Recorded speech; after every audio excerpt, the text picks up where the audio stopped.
వేమన శతకము.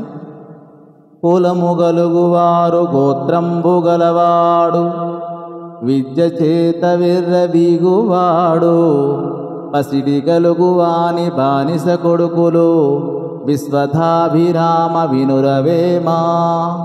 కులము గలుగువాడు గోత్రంబు గలవాడు, విద్య చేత విర్రవీగువాడు, పసిడి కలుగువాని బానిస కొడుకులు, విశ్వధాభిరామ వినురవేమా. మంచి కులములో పుట్టినవాడు, వంశ గౌరవము కలవాడు, చదువుకున్న చదువుతో గర్వము పడువాడు, వీరందరూ ఐశ్వర్యములు కలిగిన వానికి బానిస కొడుకులు. అనగా పైవారందరూ ధనవంతుని ఆశ్రయించి బ్రతకవలసిన వారే, లేనిచో వారికి బ్రతుకు లేదని భావము.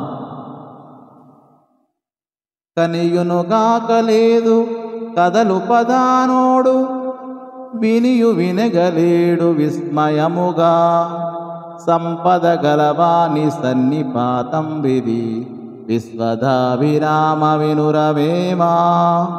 కనియుగానలేడు కదలు పాదానోరు, వినియు వినయలేడు వినియు వినగలేడు విస్మయముగా, సంపదల గలవాని సన్నిపాతం విధి, విశ్వధాభిరామ వినురవేమా. కంటితో చూచుచున్నను నిజము గ్రహింపలేడు, నోరున్నను మధురముగా ప్రియముగా మాటలాడలేడు, చెవులలో వినుచుండి కూడా లోకధర్మములను గ్రహింపడు. సంపదలు కలవానికి కలుగు ఆశ్చర్యకరమైన రోగమిది, టైఫాయిడ్ జ్వరము ముదిరిన వాని స్థితి కూడా ఇంతే కదా అని ఈ పద్య భావం. ధన్యవాదములు.